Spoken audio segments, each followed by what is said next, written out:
अस्सलामुअलैकुम dear friends, welcome back to my channel. अभी मैं आज आप लोगों से शेयर करने जा रहा हूँ। मैंने कल बेसिकली पोस्ट शेयर की थी पंजाब फॉरेंसिक साइंस एजेंसी के बारे में। तो काफ़ी दोस्तों के नीचे कमेंट्स आ रहे हैं कि उसके सिलेबस के बारे में, उसकी तैयारी कहाँ से की जाए, उसका पैटर्न क्या होगा। तो ये लास्ट जो पंजाब फॉरेंसिक साइंस एजेंसी है, उन्होंने जो प्रूव कंटेंट वेटेज दी थी लास्ट उनके जितने भी प्रीवियस हुए हैं पेपर, वो बेसिकली पहले तो एनटीएस के थ्रू पेपर लेते रहे हैं। इस दफ़ा उन्होंने ईटीएस के थ्रू लिया है। तो ये जो प्रीवियस उनका कंटेंट की वेटेज थी वो मैं आप लोगों से शेयर कर देता हूँ। अभी तक ईटीएस ने तो कोई शेयर नहीं की, तो वो भी इंशाल्लाह आ जाएगी। लेकिन तब तक आप इसको यूज़ करते हुए आप इंशाल्लाह, क्योंकि मोस्टली यही होगी, इससे ज़्यादा तो वो कोई चेंज नहीं कर सकते। तो इसमें मैं आपको बता देता हूँ कि कौन कौन से मतलब जो है फील्ड के लिए क्या क्या वेटेज है। तो सबसे पहले जो जूनियर फॉरेंसिक साइंटिस्ट है, जिसको डीएनए एंड सीरोलॉजी कहते हैं, उसके अंदर जी आप लोगों को जो 100 नंबर का पेपर होगा, उसमें जनाब आपके जो इंग्लिश ग्रामर वोकैबुलरी कम्प्रीहेंशन ये जो पोर्शन होगा ये 20 नंबर का 20% होगा, यानी 20 नंबर का होगा 100 में से। और दोस्तों इसके लिए आपको कहीं जाने की ज़रूरत नहीं, इसी चैनल के अंदर मैंने इंग्लिश वोकैबुलरी कम्प्रीहेंशन और बहुत ही इंपॉर्टेंट जो एफपीएससी पीपीएससी और एनटीएस के प्रीवियस पेपर्स में आए हुए हैं, यानी एमसीक्यूज और ग्रामर से रिलेटेड जो अहम वर्ड्स हैं एडजेक्टिव हैं, वो मैंने शेयर किए। वो वीडियोस आप देखें, इंशाल्लाह वो आपके लिए बहुत हेल्पफुल होंगी। मज़ीद भी आपको चाहिए हो तो मैं इंशाल्लाह आपसे मज़ीद वीडियोस के लिए आप नीचे इस वीडियो को कमेंट कीजिएगा, मैं आपके लिए मज़ीद वीडियोस भी और आपसे अपना पेज का कंटेंट शेयर करूँगा, वहाँ पर आप जाके ये डाटा ले सकते हैं। एनालिटिकल रीजनिंग के बारे में 10% है, ये मैंने कोई 10 वीडियो बना दी हैं, पूरा कोर्स मैं बना रहा हूँ इसके बारे में। आप वो वीडियोस देखें, आपको एनालिटिकल रीजनिंग के बारे में पूरी इंफॉर्मेशन मिलेगी। इसका एनालिटिकल रीजनिंग, इसके अलावा क्वांटिटेटिव रीजनिंग, ये सारे आपको क्वेश्चन। आईक्यू के बारे में मैं एक बेसिक मैथ का कोर्स बना रहा हूँ, इसमें एक पोर्शन आईक्यू का होगा, वो भी इंशाल्लाह वहाँ से इसी चैनल यानी मेरे चैनल से मिल जाएगा आपको। तो मालिकुलर बायोलॉजी और बायोटेक्नोलॉजी का 10% होगा, बायोकेमिकल टेक्निक्स का 10%, बायोकेमिस्ट्री का 10%। ये सिर्फ इसी junior forensic scientist DNA and serology के लिए है, बाकियों के लिए डिफरेंट होगा, वो भी मैं आपसे शेयर करता हूँ। जेनेटिक्स का 10%, पॉपुलेशन जेनेटिक्स का 10%, जनरल नॉलेज का 5%, इस्लामिक या इथिक्स का 5%। ये 100 नंबर इस तरह इन्होंने काउंट किए हैं। आगे देखते हैं जी, आगे जो क्या होगा जी। दूसरे नंबर पे जो है वो जूनियर फॉरेंसिक साइंटिस्ट है नारकोटिक्स में, यानी वो था डीएनए एंड सीरोलॉजी, इसमें है जी नारकोटिक्स में। एक दोस्त का कमेंट्स नारकोटिक्स के बारे में भी आया हुआ था। तो दोस्तों ये देखें जी, सिलेबस है जी, उसके लिए भी 100 नंबर का 20% का इंग्लिश का पोर्शन है। तो एनालिटिकल रीजनिंग आईक्यू 10%, जो स्टैटिस्टिकल कैलकुलेशन है वो 10%, फार्मास्यूटिकल केमिस्ट्री 10%, फार्माकोलॉजी और जो है थेराप्यूटिक्स ये 10% है, एनालिटिकल केमिस्ट्री 10% है, फार्मास्यूटिकल 10% है, जनरल नॉलेज 10% है, इस्लामिक स्टडी। ये जी आपने टॉपिक कर लेने हैं जो जूनियर साइंटिस्ट नारकोटिक्स में अप्लाई कर रहे हैं। तो जो आगे है जूनियर फॉरेंसिक साइंटिस्ट टैक्सिकोलॉजी में, इसके अंदर जी जो इंग्लिश का पोर्शन है ये 20% ये होगा, यानी जो सेम है मतलब बाकी फील्ड के लिए।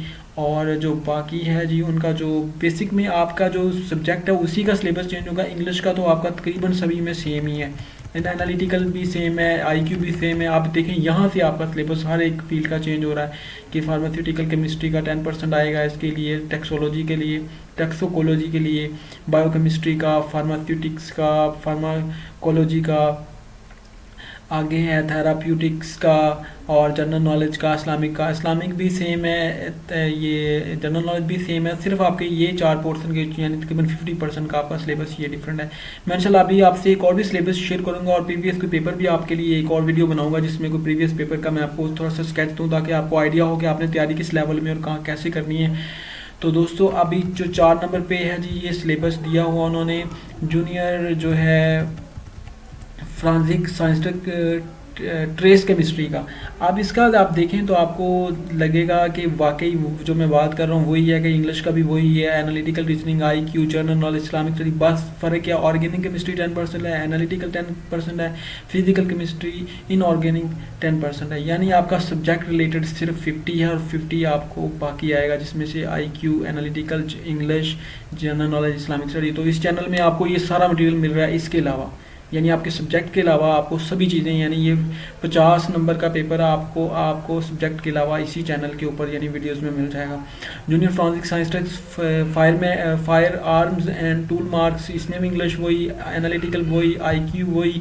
तो बाकी इसमें देखें, अब बस आपने ये देखना है कि जिस फील्ड में आप अप्लाई कर रहे हैं, आप अपने मुतलका सब्जेक्ट का आपको पता हो उसका क्या है। इसमें जी क्लासिकल मैकेनिक्स 10% है, फिजिक्स 20% है, मैन्युफैक्चरिंग प्रोसेस 10% है और मेटल मशीनिंग प्रोसेस 10% है। बाकी जनरल और इस्लामी की थी वो। आगे जूनियर फोरेंसिक साइंस टेक्स्ट जो है लेटेंट फिंगरप्रिंट का, इसमें जी जनाब वो इंग्लिश का 20, बाकी सारे इसमें analytical chemistry, organic chemistry, physical chemistry, organic chemistry, applied chemistry, बाकी दोनों सेम है। तो मैं थोड़ा सा जल्दी इसलिए बोल रहा हूँ ताकि आपको मिनिमम टाइम में आप इसको देखें, नोट करें और इसकी तैयारी शुरू कर लें और आपका टाइम भी ज़ाया ना हो। आगे junior forensic science text question document के लिए, इसमें भी इंग्लिश वही, एनालिटिकल वही, IQ वही। आगे pharmaceutical chemistry, organic chemistry, analytical techniques, analytical chemistry, inorganic chemistry और जनरल नॉलेज, इस्लामिक स्टडी वही है।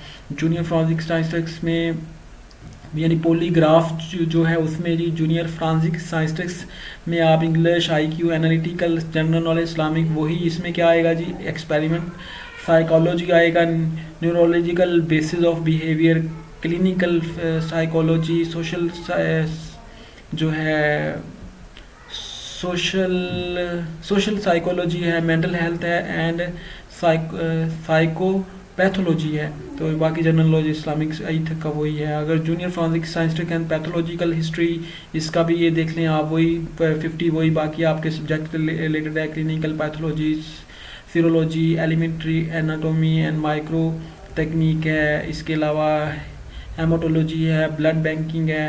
तो ये सारा सिलेबस मैं आपके सामने गो थ्रू कर रहा हूँ, प्लीज़ इसको एक दफ़ा खुद भी पढ़ लीजिएगा, आपके सामने वीडियो गुजर रही है। तो आगे जो junior forensic science text audio है, इसमें जनाब इंग्लिश वही, IQ वही, एनालिटिकल वही पोर्शन, बाकी इलेक्ट्रॉनिक्स है, डिजिटल सिग्नल प्रोसेसिंग है, इलेक्ट्रोमैग्नेटिक थ्योरी है, कंप्यूटेशनल फिजिक्स है, जनरल नॉलेज इथिक वही है। Junior forensic science text photography में भी जनाब वही सारा, बाकी जनरल नॉलेज यानी IQ, एनालिटिकल और जरा इस्लामिक, लेकिन इसमें कंप्यूटर असिस्टेड ग्राफ डिज़ाइन का पोर्शन 10% है। ये देखें, ये जो 5 पोर्शन है आपके सब्जेक्ट रिलेटेड। कंप्यूटर फोरेंसिक में भी वही आएगा, आप देखेंगे सेम तकरीबन सभी में आ रहा है। तो आपने इसी को सिलेबस को देख के आप इसमें करें। इंशाल्लाह मैं नेक्स्ट वीडियो में आप लोगों के साथ, ये आखिरी में पहुंच गए हैं, वो है जी junior forensic science crime and death scene investigation में। ये कल भी एक दोस्त ने मैसेज किया हुआ था, तो उसमें जी बेटा जी आप लोगों ने genetic engineering, biotechnology, horticulture and production, organic, biochemistry, इसमें आपने करना है। तो इंशाल्लाह आपके लिए ये सिलेबस बहुत हेल्पफुल होगा। अगर आपको ये वीडियो अच्छी लगी प्लीज़ लाइक करें, चैनल को सब्सक्राइब करें, दोस्तों से शेयर करें और मुझे कमेंट सेक्शन में अपनी राय से ज़रूर बताएं, ताकि मैं आपके लिए, अगर आपको पेपर में या तैयारी में कोई मसला आ रहा है, अप्लाई करने में कोई मसला आ रहा है, मैं आपकी हेल्प करूँ। थैंक यू सो मच, अपना ख्याल रखें, फ़ी मान अल्लाह, अल्लाह हाफिज़। इंशाल्लाह अगली वीडियो में मैं आपके लिए एक पेपर सैम्पल शेयर करता हूँ।